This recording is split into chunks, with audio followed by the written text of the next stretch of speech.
नमस्कार, जय हिंद। मैं राजा स्वागत करता हूँ आपका आपके अपने चैनल स्टडी पॉइंट में। आज हम लोग पढ़ने वाले हैं स्थायी बंदोबस्त मतलब कि परमानेंट सेटलमेंट, महलबाड़ी और रैयतबाड़ी। अब ये इन सारी चीज़ों का मतलब क्या था, मतलब ये चीज़ें थी क्या। ये एक हिस्ट्री का एक चैप्टर है। अभी जैसे जैसे मैं आपको बताते जाऊँगा क्लियर होता जाएगा। लेकिन उसके पहले अगर आप इस चैनल में नए होंगे तो चैनल को सब्सक्राइब कर देना। क्लियर है, आगे देखिए।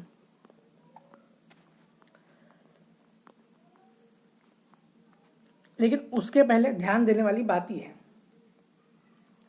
आपने हमेशा सुना होगा कि जो ब्रिटिश थे मतलब कि जो अंग्रेज थे वो इंडिया मतलब इंडिया आने का उनका उद्देश्य क्या था। क्या वो अपने मामा की बेटी की शादी में आए थे? नहीं भाई साहब, अंग्रेजों का आने का एक ही उद्देश्य था इंडिया में, पैसा पैसा पैसा और सिर्फ पैसा, दैट्स ऑल। मतलब कि अंग्रेज क्यों आए थे इंडिया? पैसे के लिए आए थे। क्लियर है। अब देखना, ये पैसे निकालने के लिए अंग्रेजों के पास बहुत से तरीके थे। उनमें से एक तरीका था राजस्व नीति, मतलब कि रेवेन्यू सिस्टम, या कहे तो टैक्स वसूलना। किनसे? अभी देखेंगे हम लोग। क्लियर है। अब ये टैक्स वसूलने के अंग्रेजों के पास कुछ नीतियाँ थी, मतलब कि पॉलिसी थी, और उस पॉलिसी का नाम दिया गया था राजस्व नीति, मतलब कि रेवेन्यू सिस्टम। ये टोटल 3 प्रकार की थी। तो आइए फिर समझते हैं।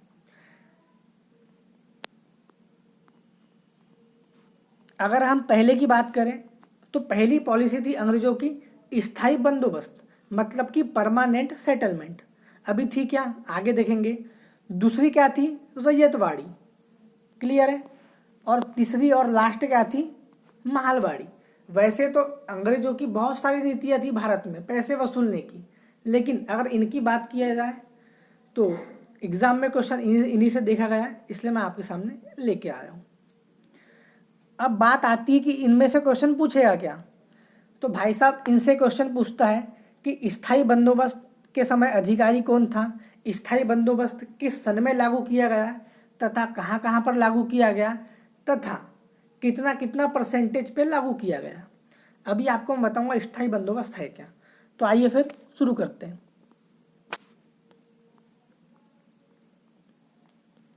पहला था हमारा स्थायी बंदोबस्त। अब देखना, यह नीति लॉर्ड कॉर्नवालिस ने 1793 में लागू की थी। क्लियर है।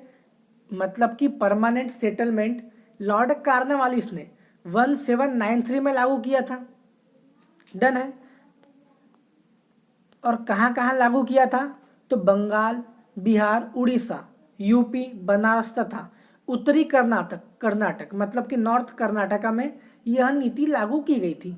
अब ये नीति में था क्या, ध्यान से सुनना। इस नीति में क्या था?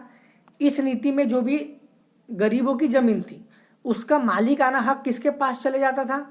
जमींदार के पास चले जाता था। मतलब कि इस नीति में जमीन का मालिक कौन कहलाता था? जमीन का हकदार कौन कहलाता था? जमींदार कहलाता था। और वही जमींदार किसानों से टैक्स वसूल कर ब्रिटिश को दिया करता था, मतलब कि अंग्रेजों को दिया करता था। तो क्वेश्चन ये आएगा, स्थायी बंदोबस्त किस अधिकारी के समय में लागू हुआ? Lord Cornwallis. कब लागू हुआ? तो 1793 में लागू हुआ। कहाँ कहाँ लागू हुआ?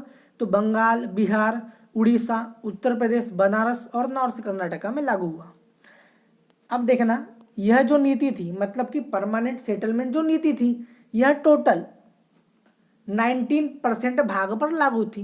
19% टोटल हिंदुस्तान की बात नहीं कर रहा है। जहाँ जहाँ अंग्रेजों का हक था, जहाँ जहाँ अंग्रेजों ने लूटमार मचा के रखा था, वहाँ के 19% हिस्से पर यह नीति लागू की गई थी। इतना क्लियर है। इस नीति में क्या होगा, एक जो जमींदार होगा वो किसानों से रेवेन्यू वसूलेगा, मतलब कि राजस्व वसूलेगा, और ले जाके किसको देगा? अंग्रेजों को देगा। डन है। आगे देखें। अब आगे देखें। अब मैंने बताया जो भी जमींदार था वो टैक्स लेगा किससे? किसानों से लेगा। क्लियर है। वो टैक्स किससे लेगा? किसानों से लेगा। और टैक्स के कुल हो गए भाई 11 भाग। मतलब कि जो टैक्स रहेगा, टैक्स की जितनी भी राशि रहेंगी या रकम रहेंगी या जितने भी पैसे रहेंगे वो टोटल 11 भागों में डिवाइड होंगे। जिसमें से 10 भाग किसके पास जाएगा, अंग्रेज सरकार के पास जाएगा, मतलब कि ब्रिटिश के पास जाएगा, और 1 भाग जमींदार के पास जाएगा। क्लियर है, डन है। अब आगे देखना, अब मेरे को बताओ, जब एक राशि समझ लो, जैसे कि मैंने 110 रुपये किसानों से वसूला, अब मेरे को इसको 11 पार्ट में डिवाइड करना है, मतलब कि एक भाग में टोटल 10 रुपये आएंगे।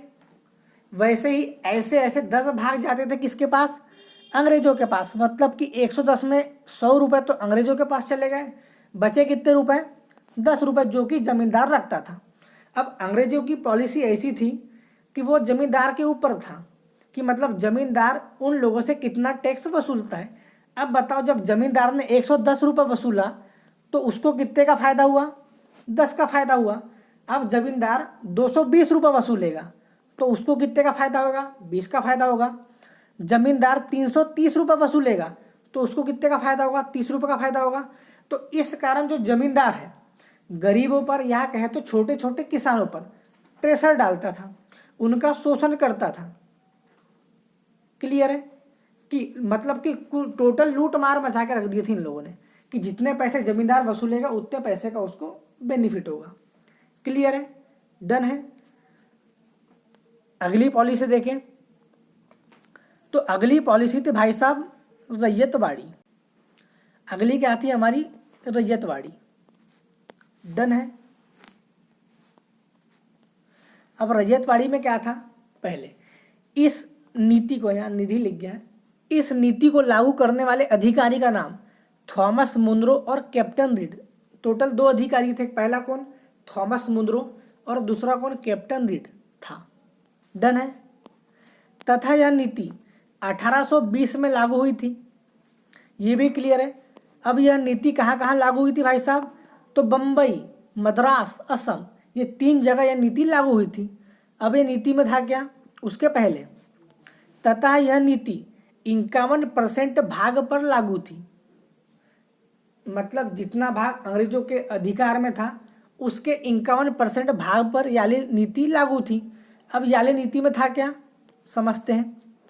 तथा इस नीति में जमीन का मालिकाना हक किसान खुद होगा, मतलब कि इस ये पॉलिसी में जो जमीन का मालिक होता था वो किसान खुद होता था, और किसान खुद ही अंग्रेजों को टैक्स ले जाकर देता था। क्लियर है। एक बार और, इस नीति में जमीन का मालिकाना हक या फिर मालिक किसान खुद होता था, जिसकी जमीन है वो, और वही किसान टैक्स निकालकर अंग्रेजों को ले जाकर देता था। क्लियर है।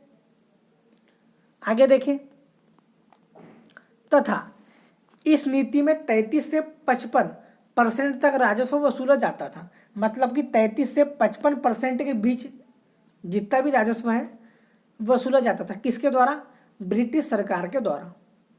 डन है। अब आता है भाई साहब महालवाड़ी। अब महालवाड़ी था क्या, आइए समझते हैं, ध्यान से देखना।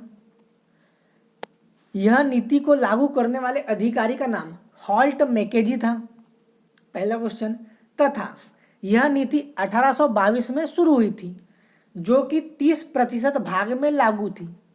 जितना हक ब्रिटिश ने हमारे ज़मीनों पर कर रखा था उसके 30% हिस्से पे यह पॉलिसी लागू थी। क्लियर है। अब इस नीति में क्या था, ध्यान से देखना। इस नीति में 3-4 गांव मिलाकर एक मुखिया डिसाइड कर लिया जाता था, मतलब कि 3-4 गांव मिलके उनमें से ही एक मुखिया डिसाइड कर लिया जाता था, जिसे कि मालगुजार कहा जाता था, और वही मालगुजार किसानों से टैक्स लेकर अंग्रेजी सरकार के हाथों में देता था। क्लियर है।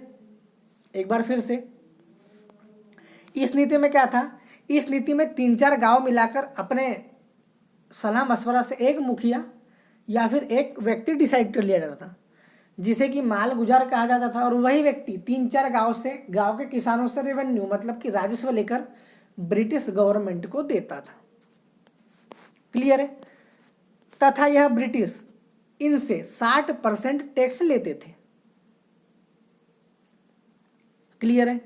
तो भाई साहब ये थी हमारी स्थायी बंदोबस्त, मतलब कि परमानेंट सेटलमेंट, रैयतवाड़ी और महालवाड़ी।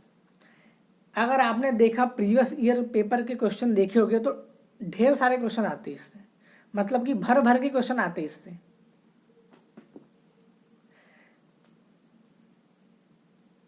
वीडियो अच्छा लगा हो तो लाइक कर देना, शेयर कर देना, सब्सक्राइब कर देना। और मैंने ऐसी छोटे छोटे वीडियो इसी चैनल में डाल दिया हूँ, जाके आप देख सकते हैं।